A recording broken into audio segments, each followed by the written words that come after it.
कुछ तो पता नहीं होता लड़की लड़के को कि उन्होंने अपनी मेटिंग रेटिंग को बरकरार कैसे रखना है।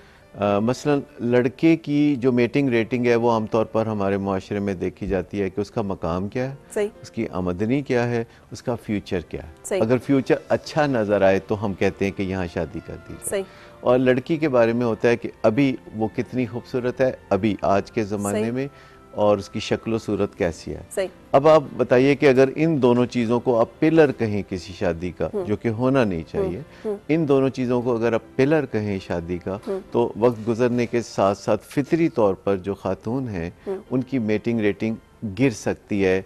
उनकी सेहत ख़राब हो सकती है, हुस्न मान पड़ सकता है बच्चे पैदा होने की वजह से या लापरवाही की वजह से। और लड़के को चूँकि हम पहले देख रहे होते हैं उसका पोटेंशियल कि ये आगे जाके अच्छा मुकाम हासिल करेगा, जो कि मतवक्को तौर पर वो कर लेता, उसकी मेटिंग रेटिंग ऊपर चली जाती है। ये डिस्पैरिटी, ये जो फ़र्क पैदा होना शुरू होता है, इससे एक ख़राबी पैदा होना शुरू होती है। अब देखिए जितने भी मुआहदे होते हैं, शादी भी एक मुआहदा है, कॉन्ट्रैक्ट है, जितने भी मुआहदे होते हैं यही बाद में कोर्ट में पहुंचते हैं और तनाज़ात पैदा होते हैं। वजह उसकी ये होती है कि जो मुआहदा हम आज करते हैं, जैसे मुलाजमत का भी मुआहदा है, तो जब कोई करती है ऑर्गेनाइजेशन और कोई वर्कर आपस में मुआहदा करते हैं तो साल दो साल के बाद नहीं, साल दो साल के बाद वो जो मेटिंग रेटिंग है उसमें वो भी चेंज हो जाती है। यानी अच्छा, जो करें क्या डॉक्टर साहब, कल्चर हमारा ये कहता है कि मर्द जो है वो ब्याह के लेके आता है एक बड़ी खूबसूरत सी खातून को, लेकिन उसके बाद कल्चरली हम खुद चाहते हैं कि वो टेम हो थोड़ा सा, मतलब उस तरह से ना रहे। माँ बाप के घर में तो वो ड्रेसअप भी हो सकती है, खा पी भी सकती है, फिर बच्चों की वजह से आपने खुद का। अब इन तमाम मामलात को कैसे देखते हुए आगे चलें कि जिंदगी के और उम्र के और वक्त के जो असरात हैं और हालात के असरात हैं उनसे अपने आप को बचा भी सकें और रिश्ते को भी महफूज और मजबूत रख सकें। पेशबंदी एक चीज होती है, प्रोएक्टिव सोच एक होती है, एक्टिव सोच एक होती है, रिएक्टिव सोच। पेशबंदी यह है कि एक खातून या मर्द कोई भी वक्त के साथ साथ उसकी खूबसूरती मांद नहीं पड़नी चाहिए।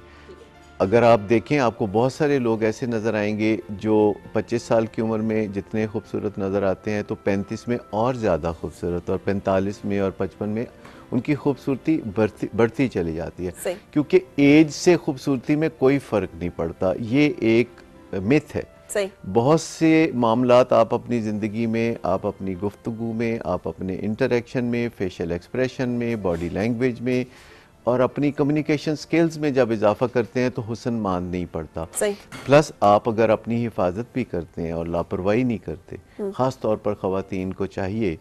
मर्दों को भी, लेकिन ख़वातीन को ख़ास तौर पर चाहिए कि जो मेन स्टे है उनकी मेटिंग रेटिंग का उसको बरकरार रखें। डॉक्टर साहब, अनफॉर्चुनेटली ज़्यादा खूबसूरत ख़वातीन की, और जैसे शोबिज़ में आप ख़वातीन ले रहे हो खूबसूरत ख़वातीन होती हैं, चले उन्हीं को मिसाल मान लें, या आम जिंदगी में भी खूबसूरत ख़वातीन की ज़िंदगी ज़्यादा मसाइल का शिकार होती है, और ज़्यादा जो डिवोर्सेज और ज़्यादा जो मसाइल आते हैं वो खूबसूरत ख़वातीन। आपने कितनी अच्छी बात कही है और मेरा काम आसान कर दिया कि ये जो कहा जाता है कि ख़वातीन बेबस हैं कि वक्त के साथ उन्होंने खूबसूरत नहीं रहना होता, तो मैं आपको बताऊँ कि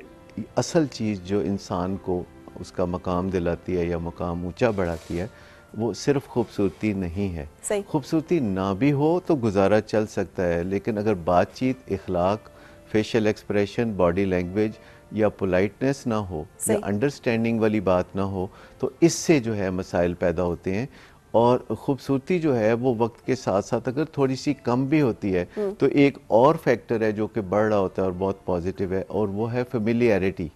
आप अभी देखिए, अगर आप ज़रा गौर कीजिए कि जो फिल्मों में हीरो होते हैं 45 साल की उम्र तक, 48 साल की उम्र तक वो